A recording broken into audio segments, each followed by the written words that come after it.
সবাই ভালো করে শোনো, আজকে তোমাদের রেজাল্ট। দেখো স্যার। বাহ আমান বাহ, তুমি 100 এর মধ্যে 98 পেয়েছো। এই নাও তোমার রেজাল্ট। Sir welcome. ও ভাই, তুমি 100 এর মধ্যে 91 পেয়েছো। এই নাও তোমার রেজাল্ট। Thank you sir. আর পরের বছরে আরো ভালো করার চেষ্টা করবে। Thank you. এই তুই কি রেজাল্ট করেছিস? 100 এর মধ্যে 45। যা বেরিয়ে যা স্কুল থেকে। যা স্যার, তোর স্কুলে থাকবোই না। আমি বড় হয়ে আইপিএস অফিসার। যা যা, তুই কি হবি আমার খুব ভালো করে জানাই আছে। যা বেরিয়ে যা আমার স্কুল থেকে। যা, ঠিক আছে আমি এই শালা সোহেল, তুই আর কি রেজাল্ট করেছিস? 100 এর মধ্যে মাত্র 10। যা বেরিয়ে যা আমার স্কুল থেকে।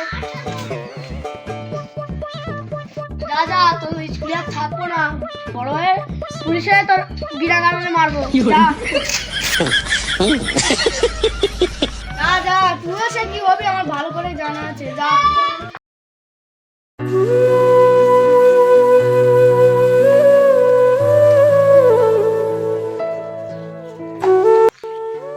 উফ, কি কষ্ট হয়ে গেল।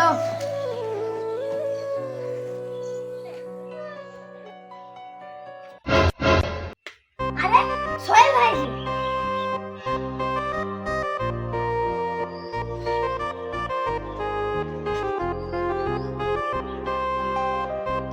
সোহেল ভাই, তোমার এরকম অবস্থা কেন? কে ভাই তুই? আরে তুই আমাকে চিনতে পারছিস না? আমি হচ্ছি না আগে পিছনে, আমরা আগে স্কুলে বসতাম, পিছনে আমার নাম নাজবুল। আরে নাজুল ভাই তুমি? হ্যাঁ ভাই আমি। আরে নাজুল ভাই, যদি স্যারের কথা শুনতাম তাহলে আমিও পুলিশ অফিসার হতাম। আরে নাজুল ভাই, তুমি তো বলালে আমি আইপিএস অফিসার হবো, তা কই তুমি কি করছো? আরে ভাই আমিও কি করব, স্যারের কথা না শুনে আমি লোকের বাড়ি পানি দিয়ে দিয়ে বেড়াই। আরে ভাই চলো বাড়ি যাই না।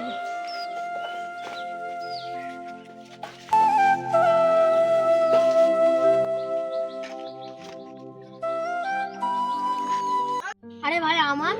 ভাই কে তোমরা? আরে আমার, তুমি আমাদের চিনতে পারছো না? আমি সোহেল, এইটি নাজবুল, স্কুলের পিছনে বসতাম। আরে ভাই সোহেল, নাজবুল।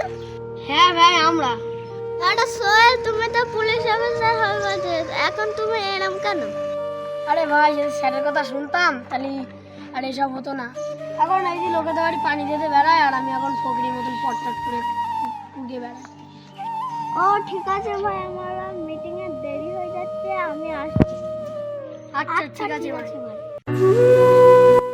আরে ভাই, যদি স্যারের কথা যদি শুনতাম তাহলে এই অবস্থা হতো না। হ্যাঁ ভাই, তুই ঠিকই বলেছিস।